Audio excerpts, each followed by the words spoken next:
Join us for our Bible study series as we explore the powerful story and writings of our Apostle Paul. Let's dive deep into the teachings and uncover the profound messages within this chapter. Before we get started, I want to tell you that Jesus loves you much more than you could possibly imagine. You may think you are not worthy, but you are. All you have to do is ask Him to forgive you, and He will. He wants to have a relationship with you. When we start a new relationship, our desire is to know the person we are in that relationship with better, right? You can do that by praying, reading, and studying the Bible, which is His love letter to us. Go ahead and get out your pen and paper. As you listen, be prepared to write down anything that speaks to you. Take your time and reflect deeply on the words. If you really want to get the most out of this chapter, you can download my Bible study template in the description below. It will help you dive deeper into what I read today, as well as a link to my Bible study tutorial video. You can pause this video at any time. Doing so will ensure you don't miss anything while you are taking down notes. And please don't forget to like, share, and subscribe. This will ensure you never miss an update. If you want to follow along, you can do so on the YouVersion app using the message Bible. Following along will ensure you get the most out of my reading today. As I read, ask yourself these 5 questions and write them down. S is for sin. Is there a sin to be avoided? P is for promise. Is there a promise to be claimed? E is for example. Is there an example to follow? C is for command. Is there a command to obey? K is for no. Is there something about God we need to know? Today, I'm going to read 1 Corinthians chapters 2 and 3, so sit back and enjoy God's word for the day. You'll remember, friends, that when I first came to you to let you in on God's master stroke, I didn't try to impress you with polished speeches and the latest philosophy. I deliberately kept it plain and simple. First Jesus and who He is, then Jesus and what He did, Jesus crucified. I was unsure of how to go about this and felt totally inadequate. I was scared to death, if you want the truth of it, and so nothing I said could have impressed you or anyone else. But the message came through anyway. God's Spirit and God's power did it, which made it clear that your life of faith is a response to God's power, not to some fancy mental or emotional footwork by me or anyone else. We, of course, have plenty of wisdom to pass on to you once you get your feet on firm spiritual ground. But it's not popular wisdom, the fashionable wisdom of high-priced experts that will be out of date in a year or so. God's wisdom is something mysterious that goes deep into the interior of His purposes. You don't find it lying around on the surface. It's not the latest message, but more like the oldest, what God determined as the way to bring out His best in us long before we ever arrived on the scene. The experts of our day haven't a clue about what this eternal plan is. If they had, they wouldn't have killed the master of the God-designed life on a cross. That's why we have this scripture text. No one's ever seen or heard anything like this. Never so much as imagined anything quite like it. What God has arranged for those who love Him. But you've seen and heard it because God, by His Spirit, has brought it all out into the open before you. The Spirit, not content to flit around on the surface, dives into the depths of God and brings out what God planned all along. Whoever knows what you're thinking and planning except you yourself. The same with God, except that He not only knows what He's thinking, but He lets us in on it. God offers a full report on the gifts of life and salvation that He is giving us. We don't have to rely on the world's guesses and opinions. We didn't learn this by reading books or going to school.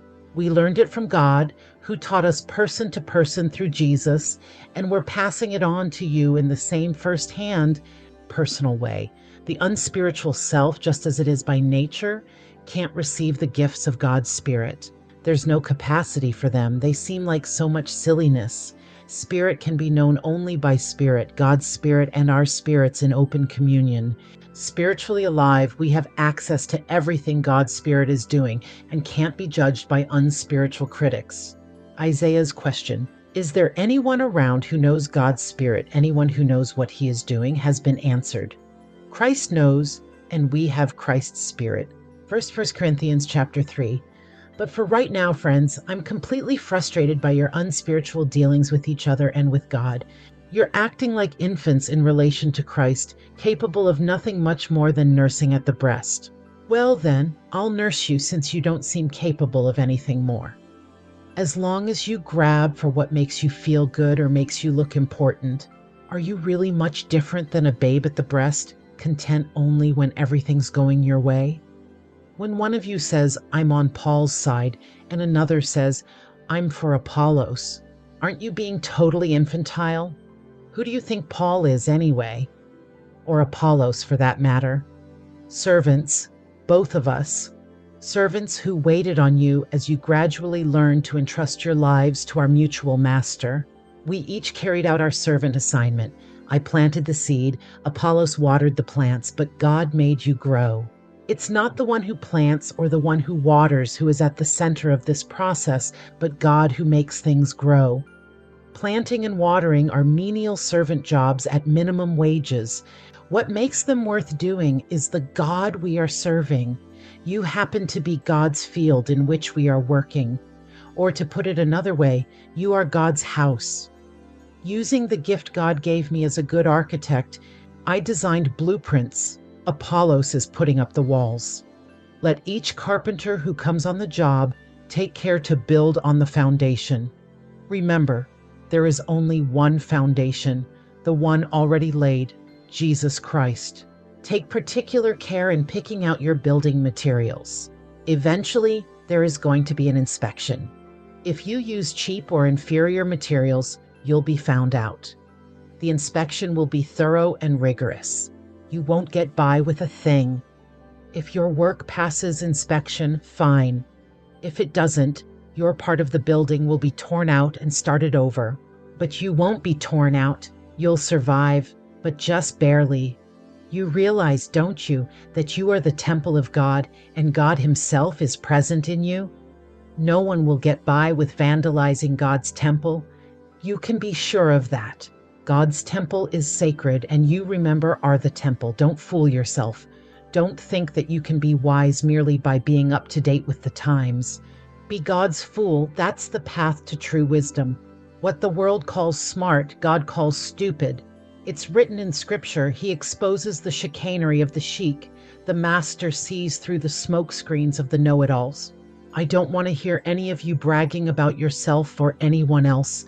Everything is already yours as a gift. Paul, Apollos, Peter, the world, life, death, the present, the future, all of it is yours. And you are privileged to be in union with Christ, who is in union with God.